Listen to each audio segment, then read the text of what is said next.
when protecting my son from a reckless driver reveals the absurd lengths of suburban entitlement, will I stand my ground or let injustice run wild in our neighborhood? Before we begin today's insane story, show some love if you've ever survived a wild Karen meltdown. Drop a like and let me know your craziest Karen run-in you've had down in the comments.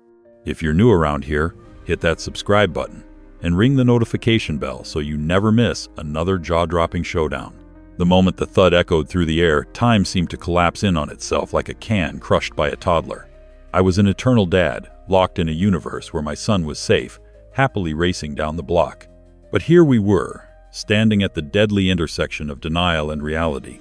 Karen, the unapologetic queen of entitlement, stepped out of her chariots of suburban oppression, one eyebrow permanently arched in disbelief.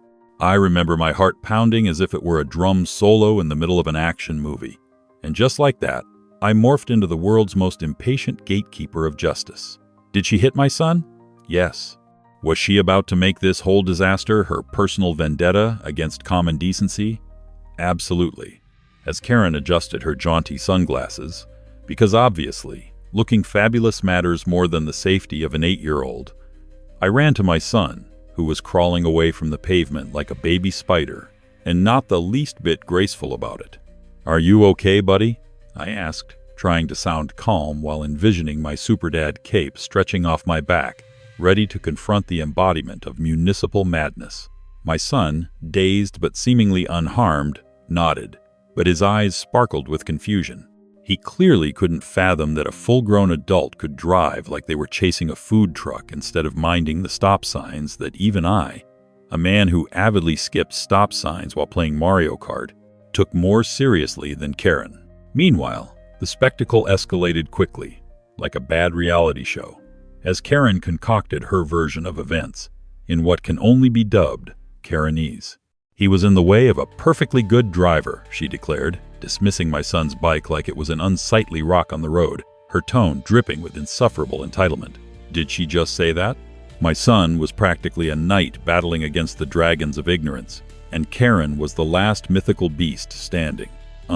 Karen," I stuttered, struggling to form words that wouldn't make me sound like I was auditioning for a role as an angry dad in a low-budget action film. "You could have killed him with your ton of metal. You should at least show some remorse." Just then, the sweet melody of my neighbor Jenna's laughter cut through the tension. Jenna, with her sunshine smile and bohemian sundress, was coming around the corner, arms laden with camera gear and a bewildered expression, the kind that said, "I thought I was in for a nice Saturday, not an HOA documentary on terrible behavior." She sprinted over, eyes wide, and immediately went on the defensive. "Oh my gosh, Tommy, is he all right?" Honestly, her presence was like a cool breeze in this sun-soaked horror show.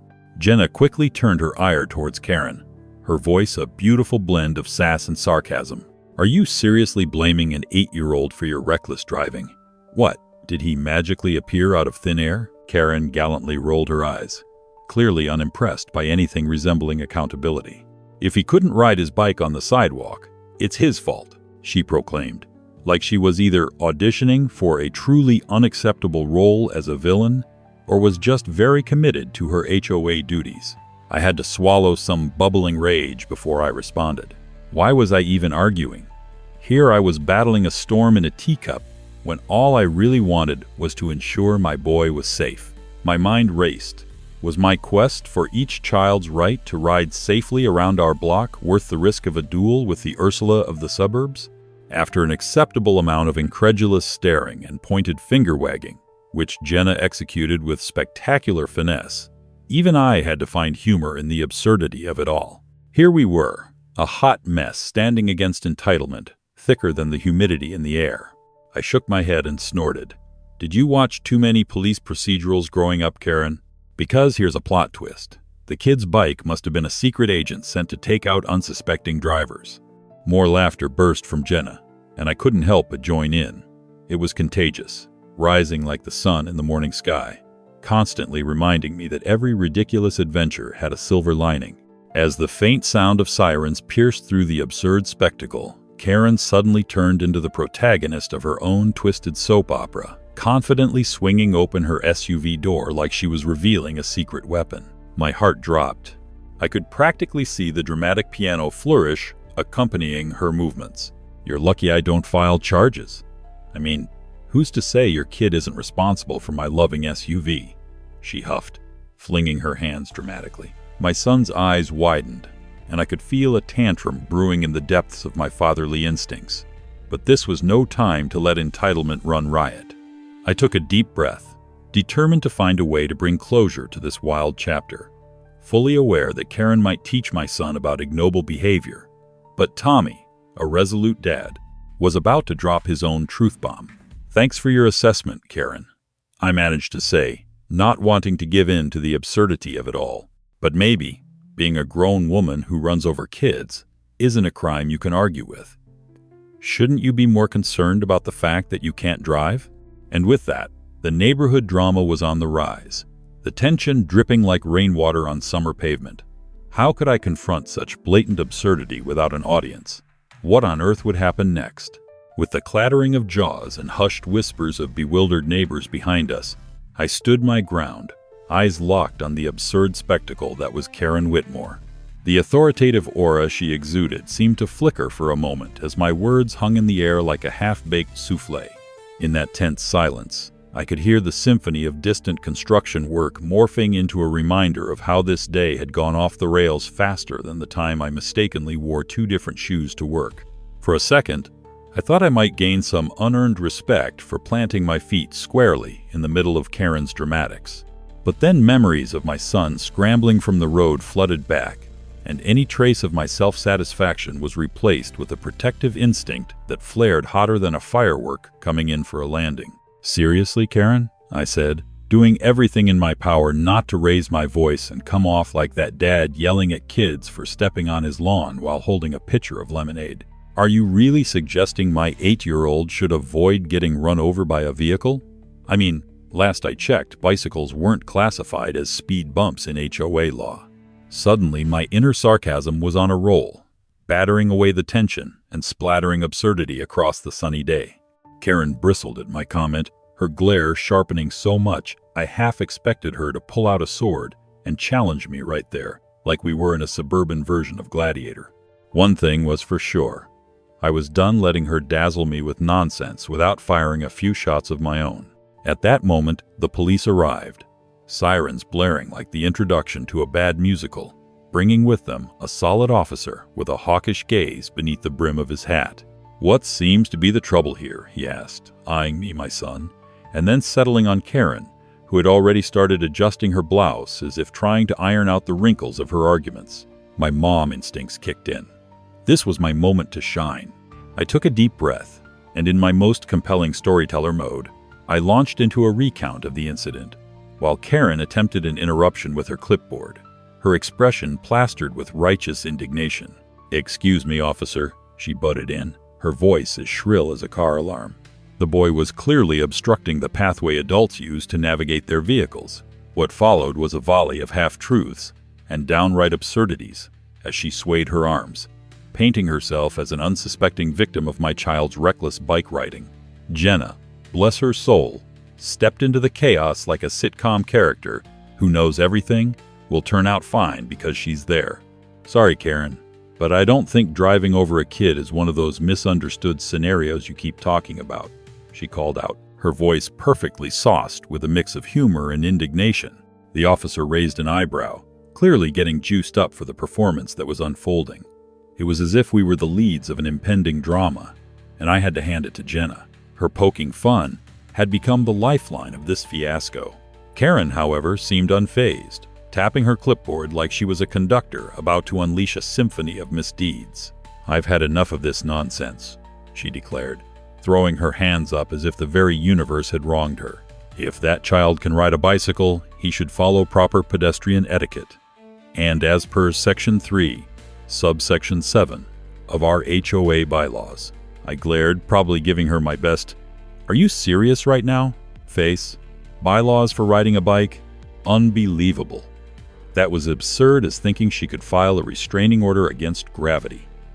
Watching her dig into her HOA rules was the cherry on top of this ridiculous sundae. The officer, trying not to crack a smile amid the chaotic pantomime we'd become, turned back to me and asked, "So, sir, how do you want to proceed? Do you wish to file a report?" And that's when I felt something click. This was my chance to pop the bubble surrounding Karen's delusions of grandeur. The gears in my dad brain started whirring. "You know what?" I said, confidently leaning in as if I were about to unveil a masterpiece. "Let's make a deal. If Karen here can demonstrate how she'd like to rewrite the laws of physics in our neighborhood, I'll also vouch for her degree in child psychology while we're at it. Maybe she can help my son learn how to avoid getting run over by tall vehicles with deadly intent." Laughter cascaded through the gathered audience, and even within the mundanity of suburbia, a sense of camaraderie formed like it was the original concept of block parties. Karen, less amused than she probably should have been, crossed her arms over her embroidered blouse with all the indignation of someone whose expensive lunch had just been spilled. "This isn't a joke," she snapped. "Newsflash, Karen. It absolutely was." This whole scenario was a punchline, a comedy skit written by karma itself. Meanwhile, Jenna stepped up beside me, fanning her face dramatically as if the absurd heat of the situation was too much for her sunny disposition. "Oh, I think this is comedy gold," she grinned, eyes sparkling. With Karen now red as a tomato in midsummer, I figured we'd reached the boiling point of the absurd. Her usual bravado had thinned, and I could almost see the gears turning as she contemplated how best to salvage her pride amidst all this laughter. But as she sputtered out half-hearted responses about horrendous safety protocols and unregulated vehicles, I couldn't help but relish in the ridiculousness. Did she believe we were filming a sequel to Nailed It, OA Edition? Or perhaps she was waiting for the camera crew to jump out from behind a bush to confirm that she was indeed the star of this reality show. As the laughter began to fade, my heart swelled just a bit, not because I liked a good confrontation, but because standing with my son and our trusty neighbor against Karen felt good, maybe even victorious. Just as the officer was about to step in, ready to untangle the web of HOA drama that had morphed into something climactic, my son caught my attention again. Looking up at me with wide eyes filled with a mix of confusion and admiration, I knew I couldn't let this moment pass without planting some seeds of wisdom about standing up to unfairness. "See, buddy?" I said, ruffling his hair. "It's always better to speak your mind when faced with entitlement. Just like when I told your mother I needed superpowers to survive the diaper phase." The innocent smile that crept onto my son's face renewed my spirit, and I realized that no matter how ridiculous things got, there was beautiful hilarity in watching the impossible unfold. So what twisted turns awaited us now? Was this the end of Karen's reign of absurdity, or simply an intermission before Act 2 of the neighborhood saga? As I shifted my focus back to the scene unfolding before me, I couldn't help but admire my neighbor Jenna. She had this unique talent of turning a crisis into a sitcom moment, effortlessly tossing comedic jabs like a professional stand-up. "You know, Karen," she tossed her hair back and threw a playful smile, "if you need help following the rules of the road, I happen to teach a seminar titled Bicycles versus SUVs. It's not rocket science." The neighborhood crew erupted in laughter, the tension progressively melting away like a popsicle on a hot summer day. This was exactly the kind of lighthearted banter I envisioned painting my quiet suburban life, instead of the shadow cast by Karen's relentless HOA rulebook. I must admit, her face was a canvas of incredulity, edged with an ever-deepening shade of anger.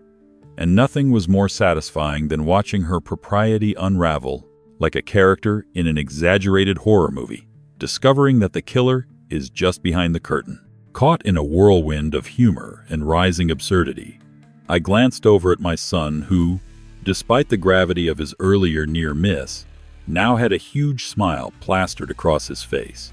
He clutched his bicycle like it was a medal for surviving this surreal episode. No 8-year-old should ever witness the world of adult drama, let alone become a casualty in such a spectacle. So, in a moment of parental wisdom, I decided it was high time to rally my forces and flip the narrative.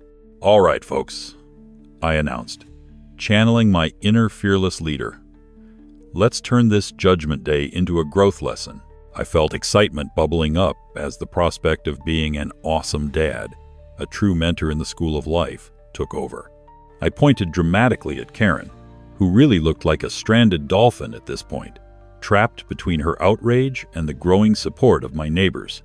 "Karen, how about a little friendly wager?" The silence was palpable as everyone perked up their ears intrigued. Karen raised an eyebrow, pondering whether it was better to fight or to flee, much like a hedgehog it seemed. I pressed on, feeling the tide of momentum shift in my favor. "Let's arrange a community bike race. You can lead the charge with your SUV. It's about time we assessed how well those community rules apply in a head-to-head competition." I bet you could almost see gears grinding away in her head as she processed my less than subtle invitation to challenge her entitlement. The perfect chance to underline that maybe, just maybe, driving over kids was not within the HOA's best practices. Imagine it. We'll call it the pedals versus power challenge. Everyone can be the judge, and we'll see if vehicles have the same right-of-way as those minor inconveniences you keep claiming are irrelevant. The laughter crescendoed at my challenge, with everyone visibly relishing in the fantasy of Karen, shielded by her clipboard, and an expression that oscillated between disbelief and the desperate desire to dodge this rival showdown. But there it was.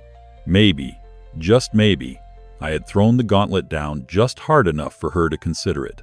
But before she could engage in verbal combat, the officer, his hawk-like gaze still simmering with suppressed mirth, opted to intervene. "I think we should focus on the matter at hand and not rush into any competition," he smirked lightly. "This is about ensuring pedestrian safety, especially when it involves kids."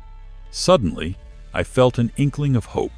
Maybe my bizarre plan would resonate well with the officer too, allowing him to lift the unwritten weight off everyone's shoulders. But Karen, boisterous as always, revived her indignant spirit and instantly resorted to her defensive tactics. "This is manipulation, pure and simple, a pathetic distraction from real safety concerns. What is the neighborhood coming to if we allow kids without supervision to roam free while overbearing parents stir up trouble?" The theatricality of her sass popped out like an overinflated balloon, prompting a collective eye roll among the neighbors. It was almost too easy at this point. Karen failed to realize she was stepping back into the fiery realm of ridiculousness. I crossed my arms and leaned against my bike like a cool parent within a sitcom, waiting for the next scene to unfold. It was a continuous cycle. Every time she swung for the fences, I effortlessly countered with an overflow of laughter. As the banter progressed, Jenna seized the moment, adding her flair to the quagmire. "You know, Karen, you could really use a lesson in teamwork," she quipped, fanning her face theatrically. "And for someone who claims to be a champion of our community, where's the love for our youthful cyclists?" Audience laughter had developed into an impromptu support group, all eyes on Karen, who appeared bewildered by the unexpected reversal of roles. The artistry of camaraderie blossomed in the microcosmic neighborhood debate over what constituted serious threat. My heart swelled brighter than ever. Terribly cliché, I know, but it felt good knowing that despite all odds, a fledgling sense of community was forming amidst the chaos. Humor enveloped us, sparkling with the bubbling anticipation of the resolution we eagerly awaited. In that fantastic moment, I thought about how oddly soul-rewarding it felt. The levity, the defiance, and most crucially, the healing in camaraderie. The irony metamorphosed every contrasting moment with Karen into hilarity, a celebration of resilience against unwarranted entitlement. But before all hell could break loose in laughter-fueled solidarity, the officer cleared his throat with all the poise of a high school principal preparing to relay crucial information about behavior in class. "All right, people," he proclaimed with a chuckle, which for me felt like the opening notes of our victory anthem. "How about we take it down a notch? Leave the bikes and the excuses at home? With that said, let's focus on the heart of what just occurred. Karen, it may be a good idea to review your HOA's vehicle policy, aside from addressing the chaotic aftermath caused today."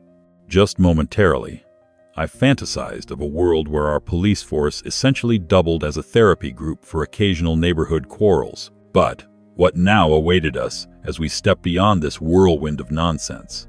Had we finally seen the long-awaited conclusion? Or was there yet a quirky encore still to come? The officer's light-hearted yet authoritative demeanor seemed to diffuse the bubbling tension lingering in the air, and I could practically hear the collective sigh of relief. hovering like a helium-filled balloon above the crowd. He turned his piercing gaze toward Karen, whose face was morphing through alternating shades of red. I almost expected steam to start billowing from her ears, given her penchant for fervent disapproval. "I'd suggest a review of the bylaws regarding safe community practices," he continued, punctuating his suggestion with a smirk, fully aware he was wading through an ocean of absurdity. "You might just find that defining inconveniences is a tad more nuanced than you think." Oh, how I wanted to shout, "Yes! This is the plot twist we all needed." My heart raced with anticipation, jubilantly bouncing along with the shared laughter echoing in the gathering. At that moment, I felt my role as protective dad morph into unexpected community spokesperson. With adrenaline surging, I glanced around and caught sights of my neighbors, some nodding in agreement, others stifling laughter at the absurdity of Karen's efforts to paint us as reckless miscreants in our own neighborhood. Jenna even leaned in closer, her eyes sparkling with mischief. "Tommy, you should consider running for HOA president. You could call yourself the advocacy parent, battling the Karen titans for the sake of children everywhere." The audience roared with laughter, and there was something in the air that felt like triumph, a clear rejection of entitled behavior, as if the universe itself conspired in our favor. Reveling in our newfound energy, I decided to seize the moment to extend my earlier playful challenge into a comic manifesto. "All right, let's spice this rumor mill up a bit more. A competition, ladies and gents. Karen's SUV versus our brave little cyclists." I waved my arms around like a caffeinated magician. "We'll call it the Wheelie Bad Judgment Challenge, where the stakes are not only bragging rights but also a chance to educate our community on safe cycling practices." I could see the twinkle of rebellion in my neighbors' eyes, their curiosity piqued and their collective desire for justice unleashed. Even Karen seemed momentarily flummoxed. Did I just physically dangle a carrot of self-effacing amusement in front of her? Oh, the thrill of theatrics electrified me. As the laughter and cheers erupted, Karen's scowl began to reanimate her tactical bloodhound persona. "You're barking up the wrong tree. This isn't a laughing matter, Tommy," she retorted, crossing her arms like a timeout coach ready to reprimand the players causing slights in her privileged kingdom. Oh, how I wanted to drop a mic and walk away like a true showman. Instead, I leaned in with a nonchalant grin. "But that's the crux of it, isn't it? Finding a way to turn this into something constructive instead of some petty HOA drama that'll resurface next week." It was like teeing off on a golf course, this delightful blend of absurdity and clarity, creating a perfectly manicured pitch for our ongoing comedy. The officer chuckled again, stepping right into this midst of chaos like a seasoned referee. "Proceed with this hypothetical community racing event and ensure you keep the safety aspects in mind. Maybe throw in a few lessons on bike riding etiquette as part of the enticements." The laughter that erupted washed over the crowd like a warm tide, almost rejuvenating. The anticipation of a potential race was infectious. It was clear we had unwittingly started a humorous upheaval, challenging both the neighborhood's unspoken rules and the enduring stranglehold of Karen's entitlement. I could feel camaraderie mixing with downright hilarity, transforming what should have been a serious confrontation into an energized festivity, stirring a collective yearning for a united community. And then it hit me.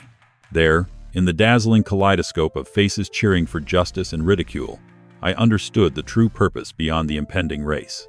It was about reclaiming our voices, revitalizing our capacity for community, and above all, wheeling ourselves into a narrative filled with laughter instead of servitude to fear-mongering.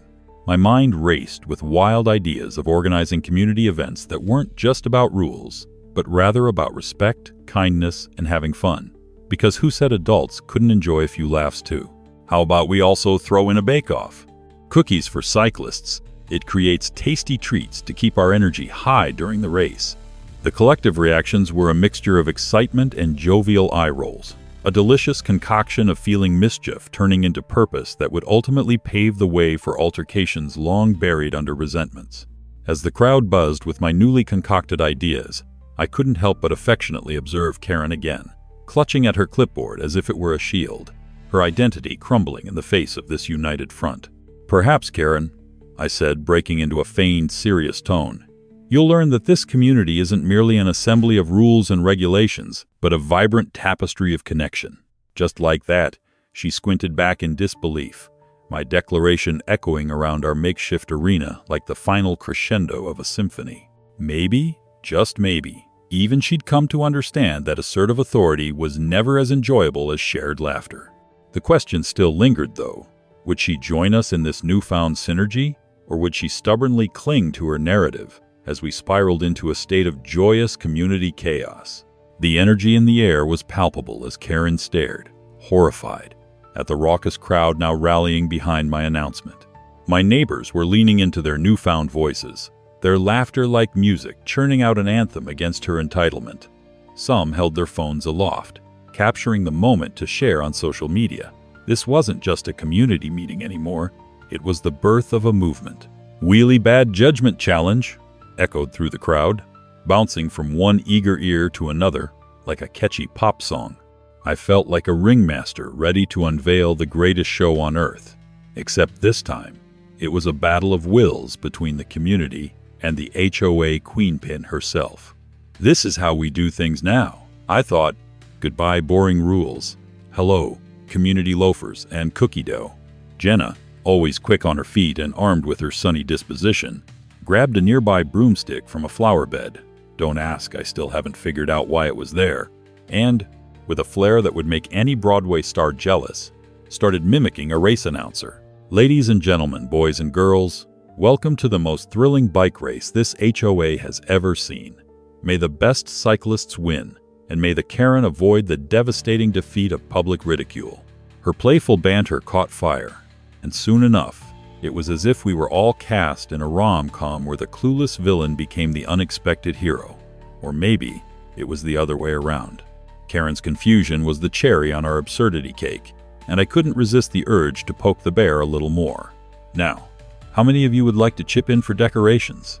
I yelled into the crowd, who erupted in cheer, as if I had just announced a free taco feast. The more glitter, the better, right? Let's make this event as vibrant as this lovely neighborhood. Amid the laughter, I juggled mental images of glitter bombs and inflatable bicycles, while Karen's face turned a series of impressive shades of pink. Meanwhile, her mouth flapped like a fish out of water, struggling to formulate a proper counter-response. Maybe she could dismiss it all. Maybe she thought it could all go away. But I knew it was far too late for that. I could sense she was losing control. A slow but definite unraveling. And boy, was it glorious. "Just you wait, Karen," I thought, counting down to our big reveal.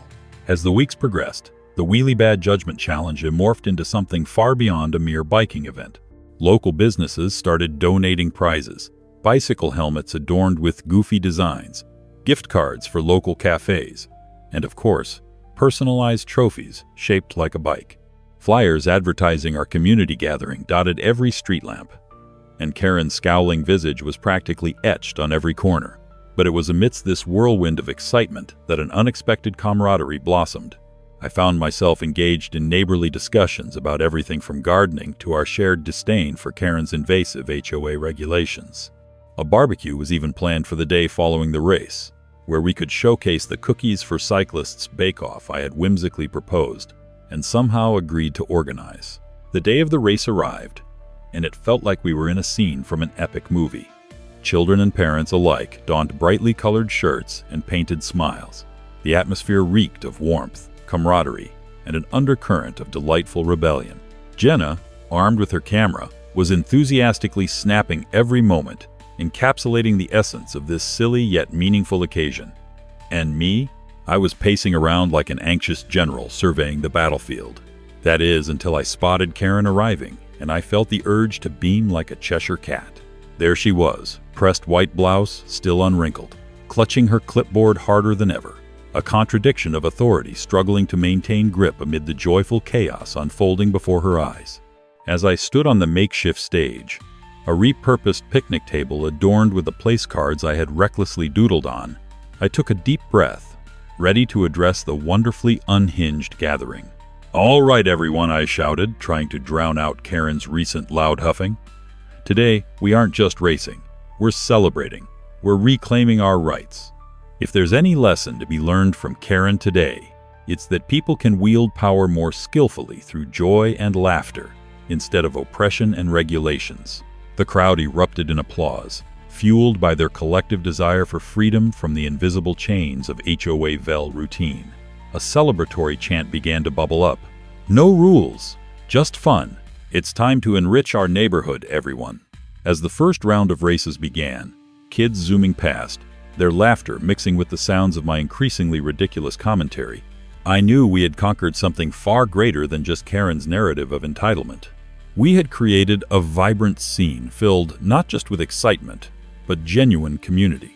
Even when Karen attempted to interrupt, waving her clipboard with indignation, the audience only chuckled louder.